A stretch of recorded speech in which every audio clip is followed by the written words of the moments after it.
দ্বন্দ্ব সমাস তাহলে কিভাবে চেনা যাবে? পূর্বপদে যা থাকবে পরপদে তাই থাকবে। পূর্বপদে যদি নাউন থাকে পরপদেও নাউনই থাকবে। পূর্বপদে অ্যাডজেক্টিভ থাকলে পরপদে অ্যাডজেক্টিভই থাকবে। পূর্বপদে সর্বনাম থাকলে পরপদে সর্বনাম থাকবে। এটা হলো চেনার একটা অন্যতম উপায়। একই পদ থাকবে, ব্যাস বাক্যে কি থাকবে? একই রকম পদ থাকবে। ঠিক আছে, আমরা কিরকম দেখো, এই যেমন মনে করো যে ভাই বোন, এটা একটা সমস্ত পদ। হ্যাঁ, এটাকে পিছনে হাসতেছো কেন? এই যে ভাই বোন শব্দটা আমরা লিখছি না, উদাহরণে খেয়াল করো। আচ্ছা, সংজ্ঞাটা আগে দেখো। দ্বন্দ্ব শব্দ অর্থ জোড়া, এটা আমরা জানি। ব্যাস বাক্যে সমান পদগুলি কি কি দ্বারা যুক্ত থাকবে? এবং ও আর, এগুলো থাকবে ব্যাস বাক্যে। ব্যাস বাক্য করতে গেলে এই তিনটা জিনিস লাগবে, যেগুলো একটা ব্যবহার করলে হবে। তারপরে দেখো যে সমাসে সমস্ত পদে একই পদ। একই পদ মানে কি? পদ মানে কি? পদ কয় প্রকার? 5 প্রকার না? বিশেষ্য, বিশেষণ, সর্বনাম, অব্যয়, ক্রিয়া, এগুলো আছে না? একই পদ মানে কি? দেখো, যদি পূর্ব পদে সমস্ত পদে পূর্ব পদে যদি বিশেষ্য থাকে, ভাই এটা কি? নাউন? বিশেষ্য।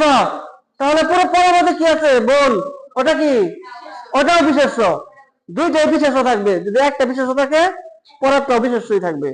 যদি একটা মানে যদি ভার্ব থাকে, গো, যাওয়া, পূর্বপদে যদি ভার্ব থাকে পরপদেও ভার্বই থাকবে, কাম, আসা। একই রকম পদ থাকবে। যদি পূর্বপদে যদি সর্বনাম থাকে পরপদেও কি থাকবে? সর্বনামই থাকবে। এটা দেখে আমরা চিনতে পারবো কোনটা দ্বন্দ্ব সমাস। আর উভয় পদের প্রাধান্য, এটা ব্যাস বাক্য করে যে আমরা ভাই আর বোন যে লিখছি, সমস্ত পদে যে কি আছে? এই ভাই পূর্বপদে যা পরপদ দুইটারই প্রাধান্য আছে এখানে। এটা থেকে আমরা বুঝতে পারবো যে দ্বন্দ্ব সমাস উভয় পদের প্রাধান্য পায়, উভয় পদের গুরুত্ব পায়।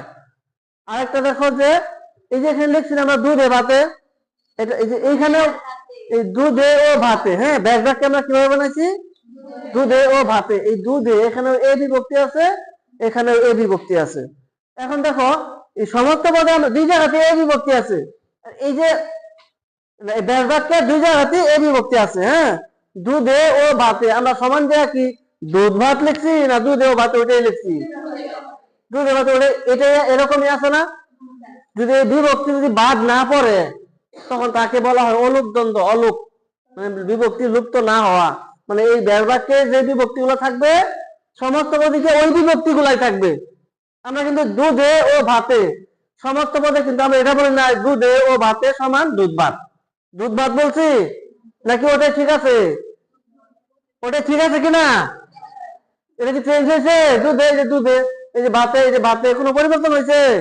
যদি কোনো পরিবর্তন না হয় তাহলে ওটার নাম হয়েছে অলোক দ্বন্দ্ব। কি নাম ওটা? মানে অলোক মানে হইতেছে বিভক্তি লুপ্ত না হওয়া, বিভক্তি লুপ্ত না হওয়া। এখানে বিভক্তি লুপ্ত হয় না এই জায়গায় এসা, ওই রকমই ঠিক আছে, এটার নাম হলো অলোক দ্বন্দ্ব। ঠিক আছে।